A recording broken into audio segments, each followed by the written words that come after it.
G'day MEC, Steve here with Danielle Proctor, and she's in lockdown, and I thought I'd just ask her a few questions and see how things are going. So good to see you, Danielle. Hi, Steve.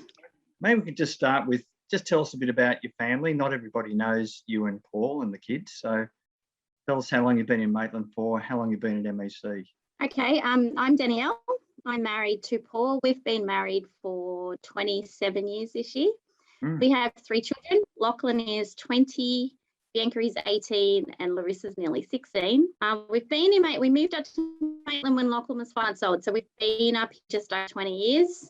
And we've been at MEC for about 13 of those years.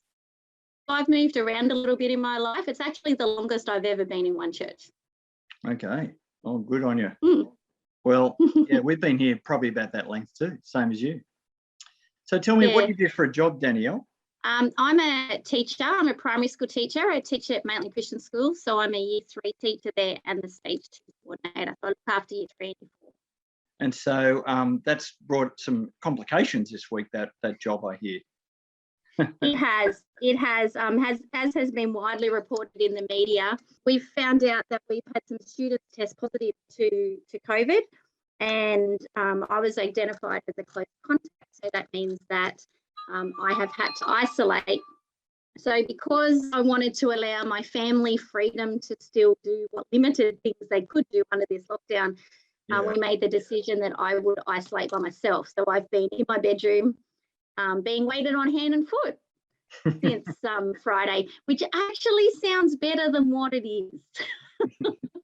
I was going to say, I really love your buoyancy there, because I think being locked inside must feel a bit like jail at times. So yeah, I can manage to duck out the front door and walk around the back and walk around the yard to get a little bit of fresh air. So it's and within the last day, my daughter Larissa has been declared a close contact too. So now we've taken over half the house. That's good. Great. So tell me, what are you grateful for right now, Danielle? I'm just really grateful for this community that I'm part of and for my work. I'm really grateful for it. It is such a great place to work, and I've got a couple of chats going with a couple of different people. I was actually saying to somebody that on Friday night, as different people were getting news, I felt like a teenager. I had 3 or 4 chats going and constantly on my phone chatting back and forth. I'm really grateful for the support that I'm getting from my colleagues. I'm grateful for friends. I had a friend from church drop around a care package this afternoon with some flowers and some goodies. And I'm really grateful for the people in my life who are very supportive. And I'm grateful that we live in a country where, even though it seems really bad at the moment, when you compare it to what so many people in the world are going through, it really isn't that bad. So when you look at India and South Africa and some of those places that it's just people dying left, right and centre, we've really got nothing to complain about. And yes, I'm isolating by myself, but it's for 14 days. I'm in relative comfort, really. I have my own bathroom.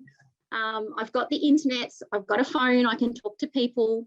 You know, it's not bad. And you've got your yard. And I have my yard, yes. Right, yes. So, that's good. It's lovely to hear your thankfulness. So tell me, is there anything that in particular you think God might be teaching you at this time? Yeah, there's a few things that I've realised over the last week. I've realised that, and I've always known this about myself, but it has come to the fore again this week, is that I really like to be in control.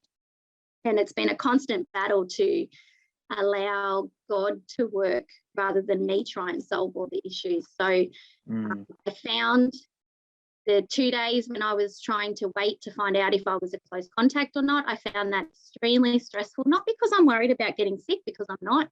It was the uncertainty of not knowing what was going to happen. I found that extremely difficult. Yeah. And even being in my room and not being able to go and get a glass of water if I want, or not being able to get food. And my family have been fantastic at bringing me things when I ask for them, but that lack of control I'm finding really difficult. So I just think God is saying to me, okay, it's time to work on this again. It's time to decide that, you know, you actually are not in control even when you think you are. And here's a reminder of that. So I think definitely that is teaching me that. I was also encouraged by, I've been meeting on a Monday night with a group of Christians over Zoom.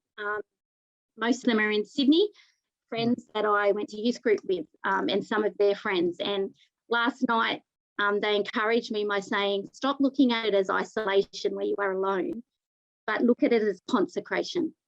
So turn your isolation into consecration where you can actually work on your relationship with Jesus and consecrate your life to him. And I really liked that perspective. But in the busyness, because even though I'm here by myself, I still have been extremely busy over the last couple of days as we try to work out how we do online learning when we're in isolation. It's been a good reminder to remind me that, you know what, it's actually not about me. It's not about the schooling. It's not about COVID. It's just about Jesus. Yeah. And we as a school, and I guess we as a church, have a fantastic opportunity to show our community what godliness looks like in the way that we react to this situation.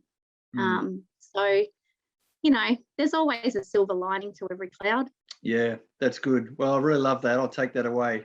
Not isolation, but consecration. There's 35 families impacted in our church from close contacts from the school, and so we're really prayerful for you and for them. And thanks so much for taking the time to share with us. Thanks, Steve. Really